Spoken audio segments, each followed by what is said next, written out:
5वें अध्याय को आगे पढ़ते हैं।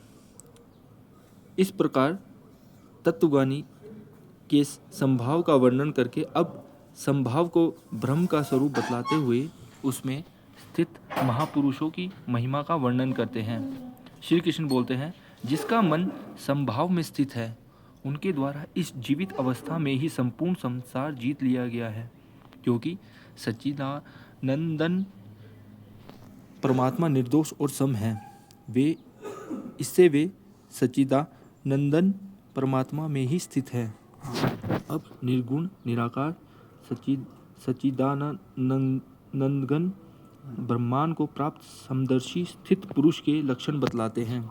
जो पुरुष प्रिय को प्राप्त होकर हर्षित नहीं हो और अप्रिय को प्राप्त होकर उद्गिन न हो, वह स्थिर बुद्धि संशय रहित ब्रह्मवेता पुरुष सच्चिदानंदन पर ब्रह्म परमात्मा में एक ही भाव से नित्य स्थित है।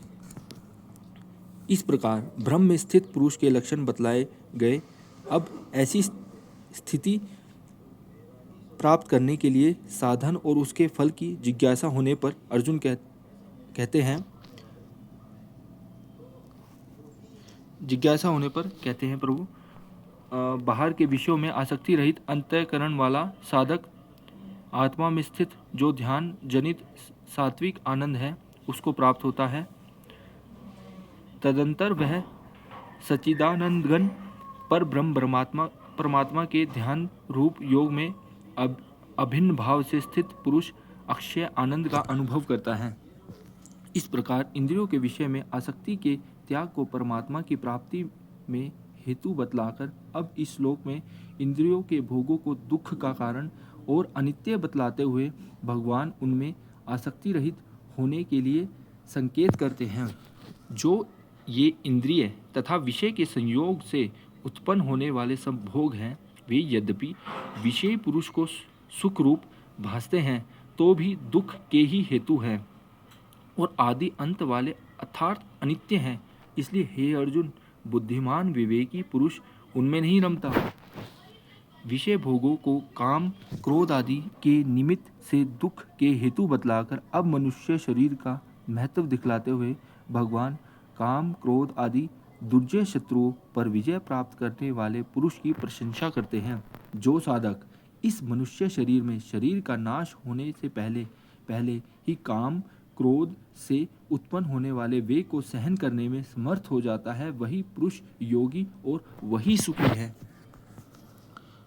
उपयुक्त प्रकार से ब्रह्म विषय भोगों को क्षणिक और दुखों का कारण समझकर तथा आसक्ति का त्याग करके जो काम क्रोध पर विजय प्राप्त कर चुका है, अब ऐसे सांख्य योगी की अंतिम स्थिति का फल सहित वर्णन किया जाता है।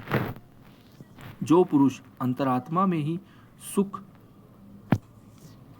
वाला है, आत्मा में ही रमन करने वाला है और आत्मा में ही ज्ञान वाला है, वह सच्चिदानंद घन पर ब्रह्म परमात्मा के साथ एक ही भाव को प्राप्त सांख्य योगी शांत ब्रह्म को प्राप्त होता है। इस प्रकार जो परब्रह्म परमात्मा को प्राप्त हो गए हैं, उन पुरुषों के लक्षण 2 श्लोकों में बतलाते हैं। जिनके सब पाप नष्ट हो गए हैं, जिनके सब संशय ज्ञान के द्वारा निवृत्त हो गए हैं, जो संपूर्ण प्राणियों के हित में रत हैं और जिनका जीता हुआ मन निश्चल भाव से परमात्मा में स्थित है, वे ब्रह्मवेता पुरुष शांत ब्रह्म को प्राप्त होते हैं।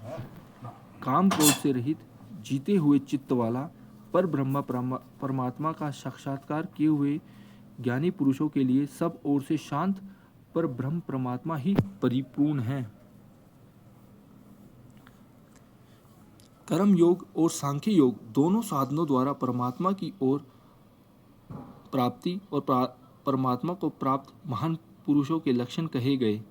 उक्त दोनों ही प्रकार के साधकों के लिए वैराग्यपूर्वक मन इंद्रियों को वश में करके ध्यान योग का साधन करना उपयोगी है। अतः अब संक्षेप में फल सहित ध्यान योग का वर्णन करते हैं। बाहर के विषय भोगों का न चिंतन करता हुआ बाहर ही त्याग कर और नेत्रों की दृष्टि को भ्रुकुटी के बीच में स्थित करके तथा नासिका में विचार वाले प्राण और अपान वायु को सम करके जिसकी इंद्रियां मन और बुद्धि जीती हुई हैं, ऐसे जो मोक्ष प्रायण मुनि इच्छा, भय और क्रोध से रहित हो गया है, वह सदा ही मुक्त है। हरे कृष्णा।